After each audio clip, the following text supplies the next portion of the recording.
Assalamualaikum warahmatullahi wabarakatuh. Waalaikumsalam warahmatullahi wabarakatuh. Gimana kabar Ustaz? Khair, alhamdulillah sehat ya. Antum gimana? Sehat? Alhamdulillah sehat Ustaz. Masya Alhamdulillah sehat Ustaz. Ustaz, berhubung kita mau mendekati bulan Ramadan Ustaz. Masya Allah. Tadinya Anda mau nanya masalah Ramadan Ustaz. Ramadan tiba kan, tiba-tiba Ramadan gitu. Cuman kayaknya ada pembahasan yang memang anak pending dari udah lama sih sebenarnya. Oh gitu. Tentang perkara qada dan qadar Ustaz. Oh subhanallah. Ya. Bahasan usul ini berarti tentang usul agama ini. Iya Ustaz, itu kan yang terakhir Ustaz, rukun iman yang terakhir ya. Sahih.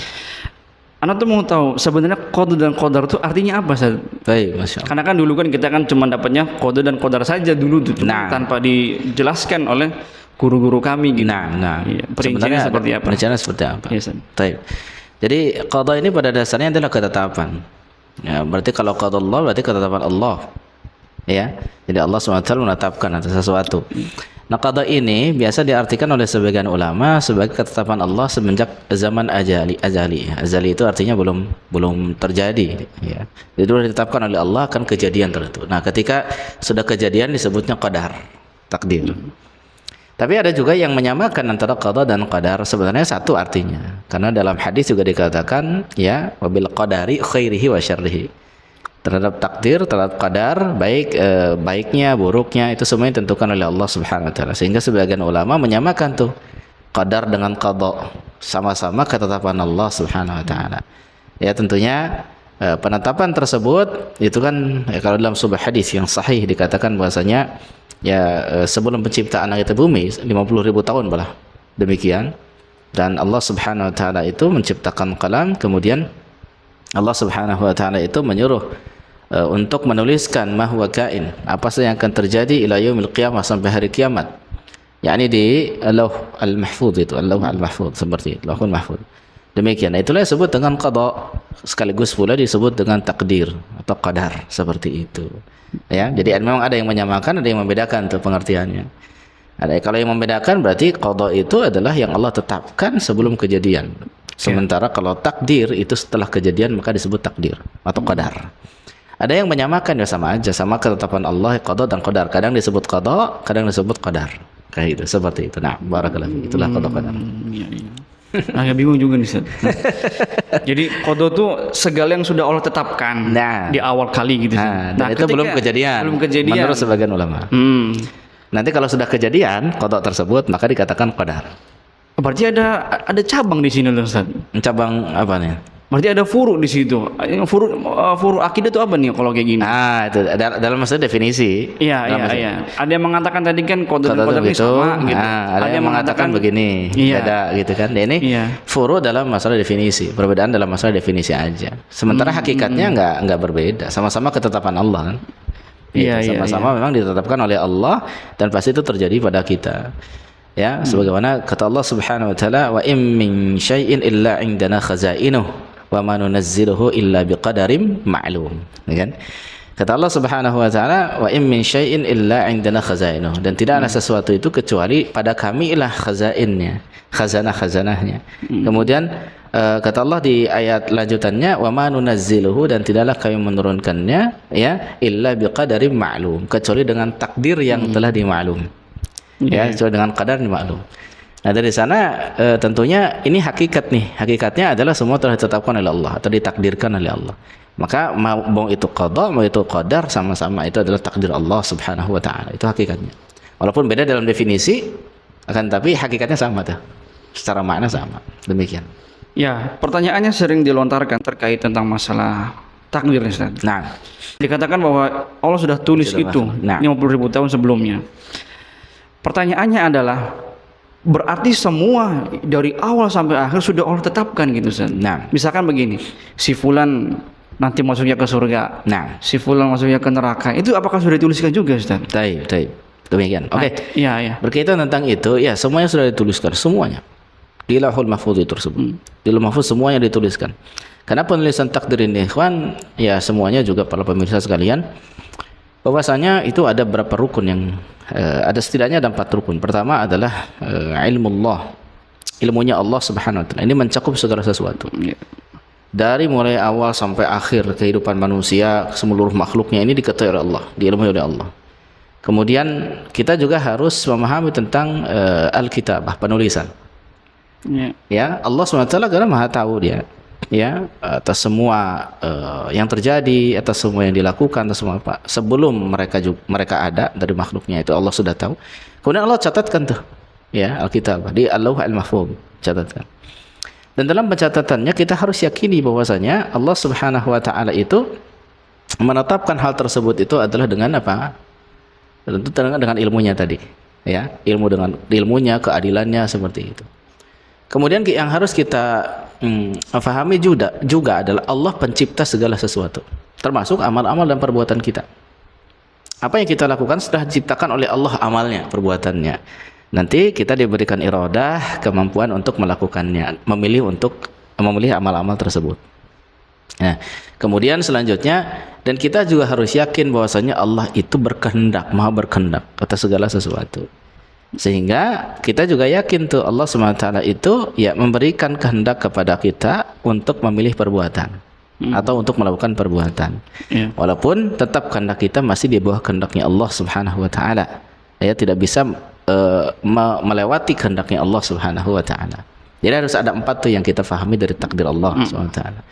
Maka ketika kita ya mendapatkan suatu hal, kejadian misalkan dalam kita, ketika kita faham dengan 4 rukun tersebut dalam memahami takdir itu, kita pun jadi tahu, oh, ini semua telah pasti ada hikmahnya, pasti adil dan pasti yang terbaik untuk kita.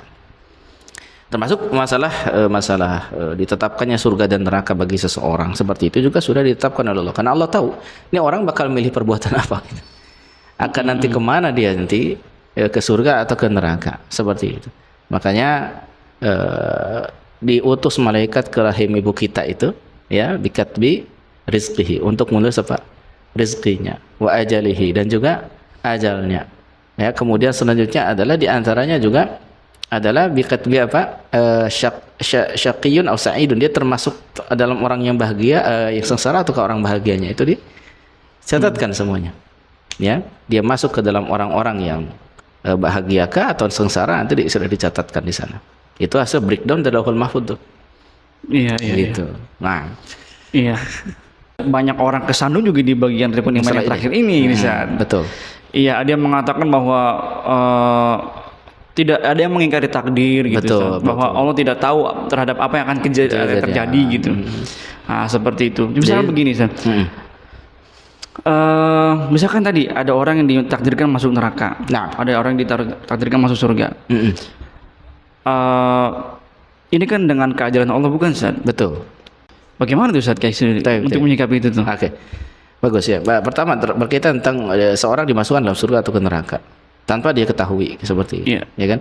Nah, tentunya semua takdir Allah itu dengan keadilan dan hikmahnya serta dengan sebab-sebabnya.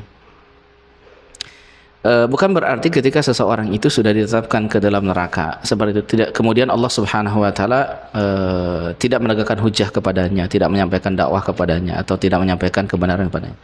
Tetap Allah Subhanahu wa taala itu menyampaikan kebenaran melalui para rasulnya, disampaikanlah, diturunkan ayat suci, kitab-kitab suci dan sebagainya kepada dia. Hidayah juga ditebarkan di mana-mana, disampaikan juga oleh para rasulnya, ya, seperti itu. Kemudian di antara mereka ada sebab mereka itu kafir, ada sebab mereka itu muslim nantinya.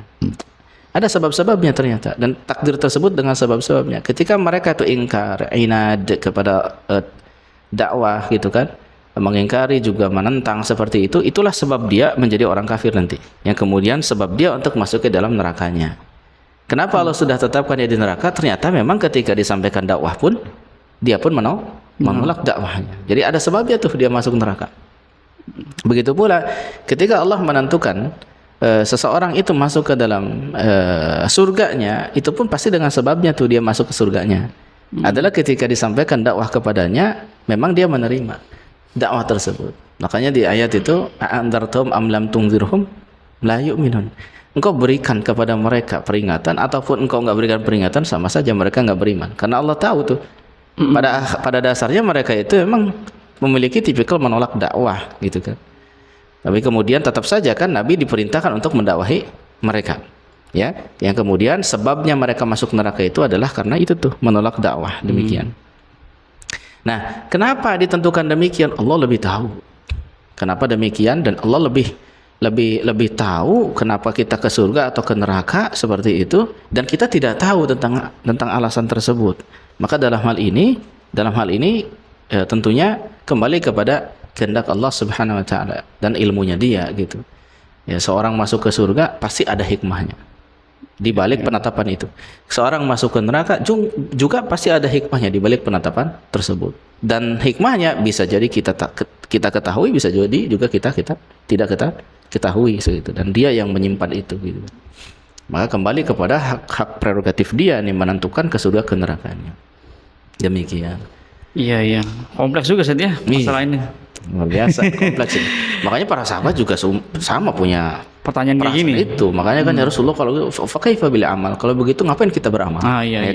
Terus jawab sama Rasulullah SAW, fakullun muyassarun lima khuliqa lahu. Setiap orang itu dimudahkan atas dasar apa dia penciptaannya. Gitu. Artinya ketika Allah Subhanahu wa taala tetapkan seorang masuk surga, dia pasti akan mudahkan amal-amal saleh bagi dia, bagi orang tersebut. Allah tetapkan dia masuk neraka, maka dia pasti akan mudahkan amal-amal neraka bagi dia. Maksudnya apa? Ketika dia menerima dakwah Islam, dia masuk Islam, berarti dia dimudahkan oleh Allah untuk masuki surga. Ketika dia tidak menerima dakwah Islam, malah menolak dakwah Islam, maka kemudian mereka pun berarti memang memilih jalan untuk memasuki nerakanya. Artinya dimudahkan mereka untuk pada jalan tersebut. Demikian, gitu. Iya, berarti pertanyaan seperti itu tuh misalkan ada yang bertanya, bagaimana kalau misalkan si fulan ada yang masuk surga, ada yang masuk neraka gitu. Nah, pertanyaan seperti ini cuma sebenarnya jangan ditanyakan lah dia. Karena nggak akan nyambung gitu jawabannya. Yeah, misalkan begini. Misalkan si fulan ditakdirkan masuk surga. Kita kan nggak tahu, Ustaz. Nggak tahu, masing-masing itu nggak. Ternyata pas sampai akhirnya dia akan neraka gitu. Gimana sih? Gitu. Nah, berkaitan dengan itu memang hanya Allah yang tahu rahasianya. Makanya ketika ada seseorang itu ternyata sudah beramal, ya, hatta ma yakuna alaihi dhira, walaupun misalkan ke surga alaihi dhira, walaupun ke surga itu sudah sampai sejengkal lagi, tinggal sehasta lagi seperti itu. Kemudian ternyata fayasbiqu alaihil kitab, ternyata kitab pencatatan amalnya mendahului dia. Iya. Faya'malu bi'amali ahli nar. Kemudian fayadkhuluha. Kemudian dia justru masuk ke neraka tersebut. Karena memang hanya Allah yang tahu rahasianya tuh. Rahasia setiap orang, dan hanya Allah yang tahu tentang itu. Nah, karena kita tidak tahu tentang hal-hal yang seperti itu, maka tugas kita hanya beramal sebenarnya. Tugas kita hanya beramal karena kita tidak tahu tentang bagaimana takdir kita.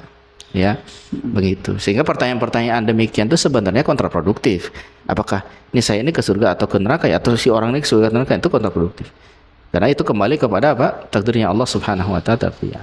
Makanya Ahlus Sunnah itu punya keyakinan bahwasanya tidak boleh memastikan seorang itu ahli surga atau ahli neraka di dunia, ketika di dunia. Karena yang tahu itu hanya Allah Subhanahu wa taala. Dia akan ke surga atau ke neraka. Bagaimana di akhir hidupnya dia yang tahu. Ya, kondisinya seperti apa, dia itu masih mukmin atau ternyata dia menyimpan kekafiran dalam hati, kan kita nggak tahu, gitu kan. Makanya kita harus banyak berdoa kepada Allah tentang diteguhkan, dikokohkan di atas agama itu. Dan Rasul mencontohkan demikian, nggak pernah lepas dari doa itu, yaitu tsabbit qalbi ala dinik, gitu ya, sarrif qulubi ala ta'atik dan sebagainya. Karena kita sama sekali, ya, kita nggak tahu kita ini akhirnya akan ke surga atau ke neraka gitu. Makanya kita mohon kepada Allah untuk diataskan. Minimalnya seorang muslim itu terjamin untuk masuk surga, karena Nabi sendiri mengatakan. Nabi sendiri mengatakan sepanjang dia tidak membatalkan Islamnya, ya, dengan pembatal keislaman. Begitu pula pembatal keimanan. Kullu ummati yadkhulunal jannah illa man aba. Kata Nabi SAW, semua umatku itu akan masuk surga illa man aba, kecuali yang enggan. Kemudian para sahabat, faman ya'ba ya Rasulullah. Maka siapa yang enggak mau itu, yang enggan itu? Apa kata Rasul? Man ata'ani dakhalal jannah wa man asani faqad aba. Siapa yang taat kepadaku akan masuk surga, siapa yang enggak taat itulah yang enggak mau. Gitu. Sehingga di sini kita ngambil mafhum tuh. Mafhumnya adalah berarti semua umat Islam itu pada dasarnya sudah dijamin masuk surga, kecuali yang enggan mau masuk. Di antaranya adalah siapa? Yang murtad, naudzubillah min dzalik, ya kan? Yang munafik misalkan, yang membatalkan keislamannya dan lain sebagainya. Mereka itulah yang enggak mau berarti masuk surga. Walaupun tadinya pada dasarnya sudah dijamin. Nah bisa jadi yang mereka-mereka ini ternyata memang sudah ditakdirkan gak masuk surga, meskipun tadinya seorang muslim. Pada dasarnya kalau tidak demikian, berarti semua umat Islam itu adalah yang muyassarun, yang semuanya dimudahkan untuk masuk surga. Itulah kenapa kita harus bersyukur dengan keislaman dan juga diperintah oleh Allah untuk mempertahankan keislaman sampai meninggal kan. Wala tamutunna illa wa antum muslimun. Kenapa? Karena orang Islam itu adalah yang muyassar. Muyassar yang dimudahkan untuk masuk surga. Udah dijamin gitu. Demikian. Nah, jangan dilepaskan keislamannya gitu. Berarti saat permasalahan ini tuh kita harus kedepankan keimanan kita saja. Sahih. Sementara logika kita nggak masuk tuh. Nggak masuk. Memang ada beberapa poin permasalahan agama yang memang logika kita ini nggak nyampe saat akal kita ini. Betul. Contoh begini, di permasalahan yang lain tentang bagaimana turunnya Allah. Beberapa orang ada yang mempermasalahkan itu. Kalau Allah turun berarti di sana kosong dong. Nah, orang-orang seperti ini yang menggunakan logikanya itu padahal sama saja mereka ini menyamakan Allah dengan makhluk. Gitu. Dia yang membayangkannya begitu kan? Iya gitu. Ya gitu loh Ustaz. Anda juga baru ngeh. Ternyata mereka yang mengatakan seperti itu memang pada dasarnya mereka tuh menyamakan Allah dengan makhluknya gitu. Itu ada yang jelas beda. Kayak fiat hakikatnya itu jelas beda. Dia yang mau tahu kan gimana caranya. Panasan nggak setuju mereka itu seperti itu ada sebelum mereka mengatakan itu kan berarti mereka sudah menyamakan dulu tuh. Iya pada dasarnya. Pada dasarnya begitu. Jadi memang dalam Islam tuh ada beberapa poin yang memang kita ini logika nggak bisa nyampe gitu. Itulah kenapa kayak misalkan Ma'bad al-Juhani yang pertama kali menyebarkan bid'ah qadariyah ini. Dia mengatakan al-amru unuf, perkara itu baru muncul. Artinya kelakuan orang itu tidak diketahui sebelumnya oleh Allah SWT. Baru muncul, baru itulah kemudian dikatakan takdir. Nah, karena dia pakai logika itu di sana, pakai logika, ya kan? Ya tadi nyambungnya ke sana. Kalau misalkan ini berarti nggak adil dong Allah kalau misalkan sudah menetapkan ke surga ke nerakanya. Berarti perbuatan itu sebenarnya baru semuanya. Nah akhirnya kan dia berpikir begitu kan. Itu pakai apa? Karena apa? Logika. Menurut dia itu yang logis, yang masuk akal. Itu asal muasal dari kesesatan dia tuh. Karena pakai ini takdimul aqli ala naqli, mengedepankan akal daripada dalil. Kan begitu. Nah demikian. Padahal nggak akan pada ada hal-hal yang memang nggak akan kekejar oleh kita. Nggak akan kekejar oleh akal kita. Hanya dia yang tahu hakikatnya seperti apa. Nah itu contohnya. Kemudian begitu pula yang terjadi pada Wasil bin Atha. Penggawanya Mu'tazilah. Apa disebut Mu'tazilah? Karena dia i'tizal dari majelisnya Hasan al-Basri. Kenapa? Karena ketidakpuasan dari penjelasan takdir. Wasil bin Atha ini orang cerdas luar biasa. Dia kalau nggak logis, nggak masuk akal dia itu dia kritis gitu. Kok bisa begitu? Hasan al Basri ditanya terkait dengan masalah takdir, dia jelaskan tentang dalil takkdir, semuanya sudah ditakdirkan oleh Allah. Ya, dan para ulama sepakat, manhaj salaf sepakat. Salaf itu sepakat.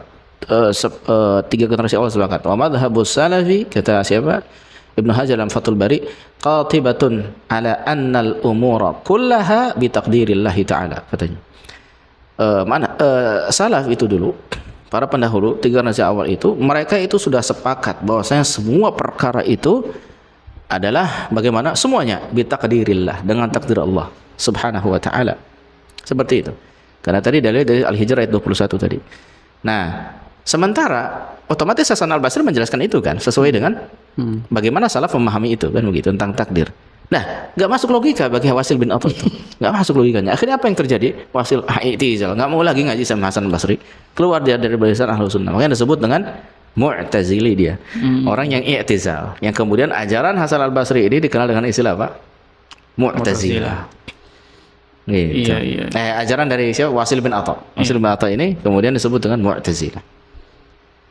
Alasannya ini karena banyak yang terjebak itu di masalah ini. Masalah takdir. Itu kalau kita kedepankan logika seperti itu akhirnya begitu.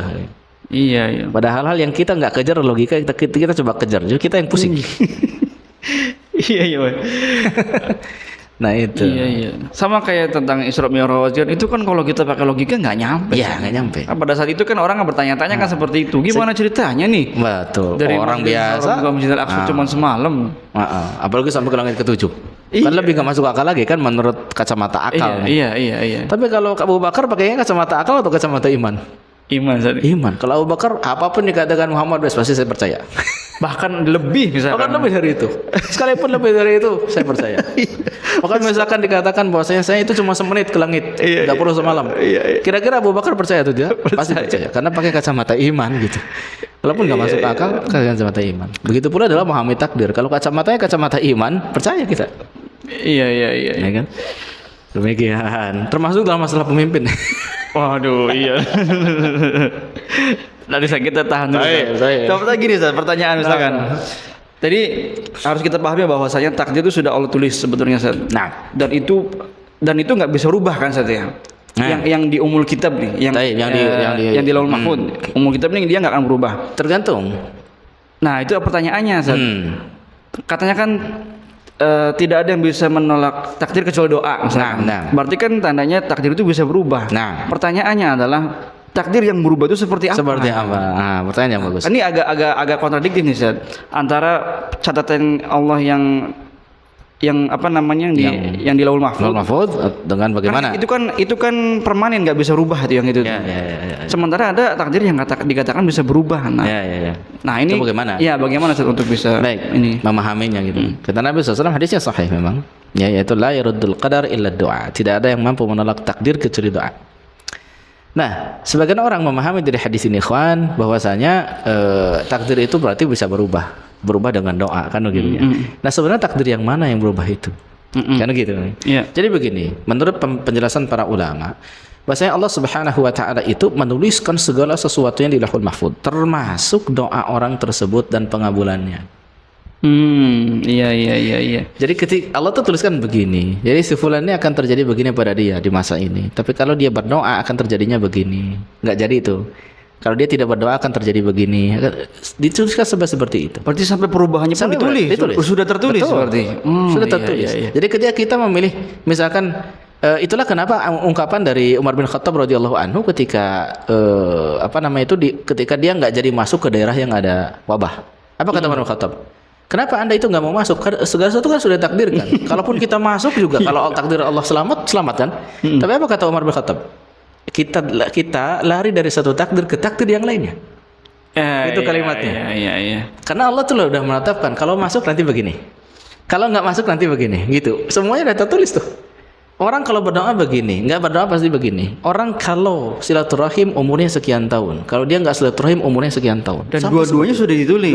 Sekarang Anda contohkan seperti diagram gini, Sir. Nah, si fulan misalkan dua nih. Misalkan hari ini dia misalkan hari ini dia kecelakaan, hari itu dia kecelakaan. Nah, yang kedua dia hidup.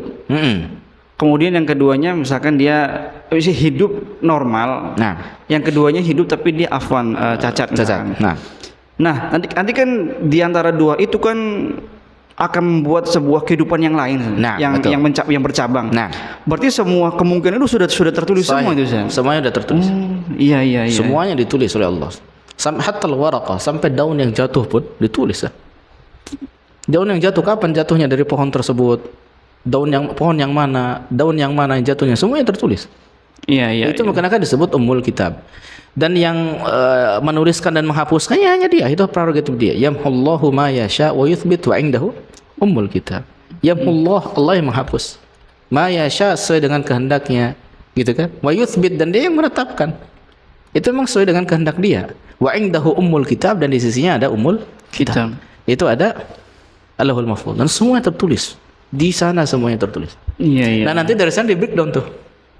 Ya, ada takdir tahunan, ada takdir harian, ada takdir sepanjang hayat, yaitu takdir ketika dituliskan di rahim, gitu kan.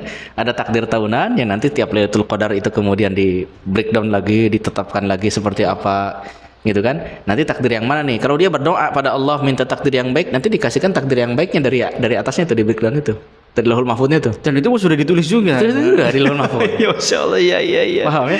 Habis itu kemudian ada takdir harian, gitu kan. Di antara takdir harian adalah kejadiannya apa di sana, kejadian apa terhadap orang itu dilakukan hariannya seperti apa. Itu sampai itu. Makanya di dalam Ar-Rahman itu bagaimana? Kulla yaumin huwa fi sya'an. Setiap hari itu dia dalam kesibukan. Maksudnya apa kata Nabi sallallahu alaihi wasallam? Setiap saat itu Allah Subhanahu wa taala melihat ke Ummul Kitab, ke Lauhul Mahfuz, kemudian menyuruh untuk jadi pada hari tersebut jadi. Allah lirik lagi kun jadi. Allah lirik lagi kun jadi. Begitu. Itu maksudnya kullu yaumin huwa fi sya'an. Setiap saat, setiap hari dia dalam kesibukan. Tapi sibuknya bukan sibuk kayak kita ya. Enggak bisa kita bayangkan. Bukan berarti Allah jadi capek, jadi karena sibuk bukan. Tapi sibuknya itu beda dengan kita. Maksudnya dia tetapkan setiap hari itu tetapkan segala macam apa yang akan terjadi seperti itu. Berarti itu takdir apa tuh? Harian. Si fulan tuh akan dapat 50.000 hari ini misalkan. Itu sudah ditakdirkan takdir harian. Hasil breakdown dari mana? Dari umur kita. Iya. Gitu. Nah, sekarang yang dibawa sama para malaikat tuh catatan apa itu, San? Catatan dari Lauhul Mahfuz ya. Yang kemudian nanti si orang tersebut itu di catatan tersebut itu yang di breakdown dari Lauhul Mahfuz tersebut itu berdasarkan daripada sebab-sebab tertentu. Dicatatkan demikian di catatan malaikat itu ada sebab-sebab tertentu. Sebabnya adalah ikhwan, contohnya adalah seorang itu dia hari itu kalau misalkan dia berdoa untuk selamat maka hari itu dia selamat. Yang harusnya dia celaka jadi selamat gitu kan ya. Itu berarti catatan itu yang dia bawa tuh. Kemudian dia hari itu misalkan silaturahim dia akan nambah umur misalkan gara-gara silaturahimnya seperti itu. Berarti kalau dia rajin silaturahim nanti umurnya jadi nambah sekian apa segala macam. Itu semuanya sudah ada catatannya di sana. Nah yang dibawa oleh malaikat itu gitu. Mungkin saja di hari tersebut itu pada asalnya dia tuh mau celaka tuh. Mau ketabrak. Cuman karena paginya dia itu sudah memenuhi sebab takdir yang lain, itu dia bersedekah misalkan apa. Sehingga kemudian atau dia berdoa dilindungi oleh Allah SWT. Sehingga kemudian bukan ketabrak yang ada keserempet doang misalkan. Itu pun sudah tercatat. Anak berumur sekarang gini. Ada pencuri. Nah, ada pencuri. Tadi perkataan Umar yang tadi saya bahwa kenapa kamu curi? Ya saya emang profesinya kayak gini. Berarti takdirnya kayak gitu. Enggak, kamu hanya lari ke takdir Allah yang lain. Ya. Berarti kalau misalkan dia tidak ditakdirkan untuk tidak jadi pencuri, Allah juga udah takdirkan apa yang akan dia lakukan gitu saja. Begitu. Baik, sehingga tidak bisa ditentangkan antara takdir kauniyah qadariyah dengan takdir iradah syar'iyyah. Itu juga iya. Kauniyah qadariyah ini berkaitan tentang ajal, berkaitan tentang sesuatu yang memang jelas ini hak prerogatif dia untuk berkaitan kejadian-kejadian itu. Takdir iradah syar'iyyah adalah berupa perintah-perintah dan apa yang dia cintai. Ya kan? Perintah-perintah ya, dan apa yang dicintai. Seperti itu. Ya. Nah, sehingga enggak bisa kita Allah SWT melarang tentang mohon maaf misalkan berzina gitu kan. Nah, kemudian orang melakukan perzinaan, kemudian dia pakai takdir kauniyah qadariyah sebagai dalil dia untuk berzina. Iya. Ya harusnya dia pakai yang ini dong. Allah melarang kok. Kenapa kamu melakukan itu? Kenapa kamu nggak lari ke takdir yang lain yang yang baik?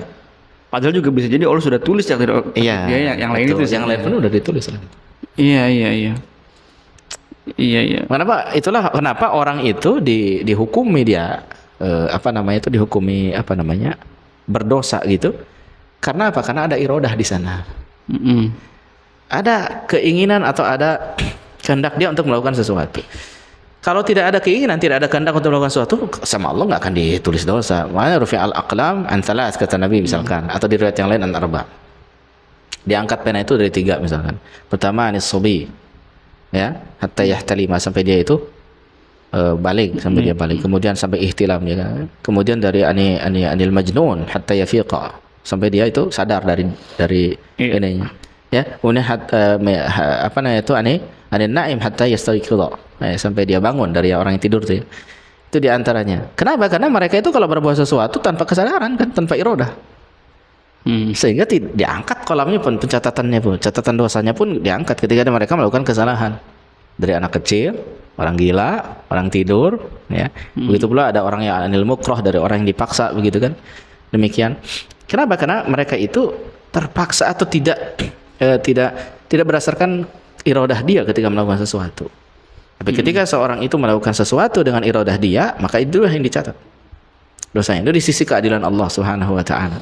Iya. Gitu. Karena kan dulu kan SMK kan di komputer saja. Nah, sering bikin diagram gitu. Nah, sekarang anak sedang membayangkan diagram-diagram itu sekarang nyambung. Oh iya, begini. Misalkan orang ada yang misalkan seseorang takdirkan dia baik, dia buruk. Nah, ketika dia melakukan sebuah keburukan, banyak keburukan sampai yang afwan, istilahnya dia wafat dalam keadaan sul khotimah misalkan saja. Alhamdulillah. Tapi takdir Allah yang membuat dia baik itu ada, sudah Allah tulis gitu. Cuman Sebab-sebabnya nggak iya, dipenuhi sama dia. Iya, sehingga dia nggak masuk ke situ gitu. Ya gitu kan Satya? Iya. Ketika mereka ketika dia memenuhi iradah syar'iyahnya Allah, keinginan Allah Subhanahu wa taala yang syar'i, hal-hal yang dia cintai, itu tidak dia lakukan, tidak dia ambil sebab-sebabnya, maka ya begitu akhirnya gitu. Dia memilih perbuatan-perbuatan yang dilarang oleh Allah Subhanahu wa taala berarti. Iya, jadi sehingga dia dihukumnya gara-gara itu. Jadi segala kemungkinan yang akan dialami oleh seorang hamba sudah Allah tulis semua endingnya gitu. Yes. Semua yang ditulis. Termasuk doa si fulan itu doanya akan seperti apa, dikabulkan atau tidak, dan semuanya itu sudah ditulis oleh Allah. Kalau dikabulkan begini, kalau tidak dikabulkan begini, itu semua sudah ditulis. Kapan dia berdoa, kapan dia harusnya turun bahaya bagi dia, ternyata dia berdoa, kapan ditolak bahaya tersebut oleh doa tersebut. Makanya dalam riwayat Aisyah radhiyallahu taala anha itu dikatakan bahwasanya idza nazala qadar, ketika turun takdir, kemudian seorang hamba itu berdoa, kemudian takdir dan doa tersebut bertemu di tengah-tengah di langit seperti itu, kemudian yakhtarijan ila yaumil qiyamah, maka dia pun bergelut, bertempur, bertengkar atau inilah sampai hari kiamat. Kata Nabi dalam beberapa riwayat yang dihasankan oleh sebagian ulama. Yang ini menunjukkan bahwasanya dua-duanya sudah ditetapkan. Kapan takdir bahaya bagi dia sudah turun, tapi takdir dia berdoa kepada Allah juga naik, sehingga bertemulah keduanya, sehingga tidak sampai turun nggak juga naik, bertempur sampai hari kiamat antara doa dengan takdir buruknya tersebut. Itu pun sudah ditulis, dicatat di Lauhul Mahfuz. Iya. Kan gitu. Iya, Masya Allah. Jadi akhirnya tahu bagaimana gitu. Soalnya anak membayangkannya seperti anak diagramkan itu gitu. Kalau dulu kan kita kan di software itu kan kalau nggak begini nanti begini, kalau nggak begini nanti begini, nanti bikin cabang lagi begini. Lagi. Itu sudah Allah tulis semua gitu seperti semuanya. Itu. Berarti catatan Allah yang di Ummul Kitab itu kan sudah kering Ustaz. Di hadisnya Ibnu Abbas yang katanya Rafi'atul aqlam wa jafati suhuf itu kan sudah kering. Tapi gini pertanyaan Ustaz. Dulu waktu Nabi dibawa Mi'raj ya ke langit ketujuh itu, ke sana itu beliau mendengar ada guratan-guratan pena Ustaz. Di sana itu. Atau guratan-guratan pena apa Ustaz? Itu apa kan katanya udah kering Ustaz. Nah, itu guratan-guratan pena itu guratan siapa yang pena siapa itu Ustaz? Jadi terkait dengan masalah Rafi'atul aqlam wa jaffatus suhuf, ya. Maksudnya adalah ketetapan-ketetapan tersebut itu sudah ditetapkan oleh Allah jauh-jauh hari seperti itu. Adapun nanti adanya perubahan-perubahan itu yaitu kehendak dia. Bisa jadi kan dia di tengah jalan misalkan mengubah lagi. Karena itu yamhullah ma yasha'u yutsbit. Dia menghapus dan menetapkan sesuai dengan kehendak dia. Wa indahu ummul kitab, dan isinya ada ummul kitab. Nah, di sana tuh ada yang difahami oleh sebagian ulama bahwasanya berarti pada dasarnya penulisan di Lauhul Mahfuz tersebut itu sudah kering, itu sudah melalui proses yang panjang tadi.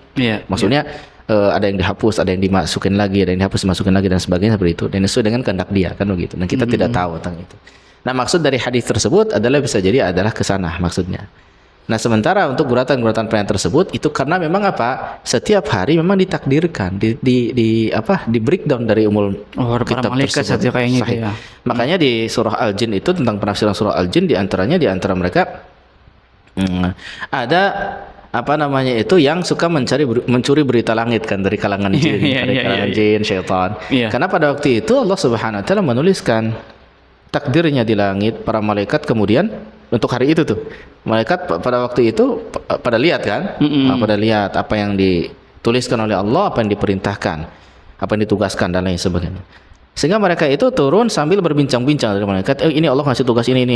Kemudian terkadang suara-suara atau obrolan mereka dicuri, artinya didengarkan oleh para setan, para iblis, para jin dan sebagainya. Yang kemudian diinformasikan ke jin yang di bawahnya, terus sampai kepada teman-temannya dari kalangan kahin, kuhan, para dukun. Makanya dia yang bisa ngeramal. Nah, itu ya. Dan itu demikian. Nah, jadi bisa jadi yang dimaksud tulisan guratan itu adalah guratan memang takdir harian tersebut. Iya, menarik saja, Masya Allah itu pembahasannya. Sekarang agak nyebrang sedikit. Masya Allah. Apakah pemimpin-pemimpin yang menjabat di sebuah negara itu sudah Allah tetapkan dia sebagai ininya? Semua pasti. Segala sesuatu yang terjadi, termasuk pemilihan pemimpin, dalam artian yang terpilih itu adalah berdasarkan takdir Allah Subhanahu wa taala. Semuanya dengan takdir Allah. Termasuk masalah pemimpin juga yang dipilihkan itu. Ya, itu semua adalah hasil pemilihan, secara hakikatnya adalah yang dipilihnya oleh Allah. Seperti itu. Hakikatnya demikian. Dan Allah Maha Adil. Allah Maha Adil atas pasti. segala hambanya. Ya. Masya Allah sangat kompleks, cuman kembali kepada orang yang bisa meringkas itu dengan mudah gitu Ustaz. Nah, ya tadi itu Anda mulai tadi perkataan Umar tuh, sesungguhnya kau hanya lari kepada takdir Allah yang lain. Iya. Itu tuh Dari dasar takdir ke takdir yang lain. Connecting the dots itu akhirnya begini. Masya Allah ya. Anda baru akhirnya paham Ustaz, akhirnya paham. Nah, sebagaimana ketika beliau mau memotong tangan seorang pencuri, kata seorang pencuri, ini sudah takdir Allah wahai Umar, gitu kan, saya mencuri seperti ini, dan saya pun ini sudah takdir Allah, saya motong tangan kamu, begitu kata Umar. Jadi sangat dari sini kita jadi paham, jadi masuk akal nih terkait dengan masalah takdir ini kan begitu. Nah. Ya, karena pertanyaan-pertanyaan yang menggunakan logika itu pasti akan selalu ada Ustaz, sebenarnya. Betul. Jadi memang tidak dijawab saja harusnya.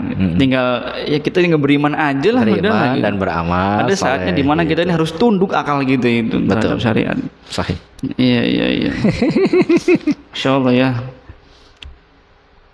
Kayaknya mesti panjang pembahasan itu Ustaz. Cuman kayaknya waktunya kurang banyak Ustaz ya.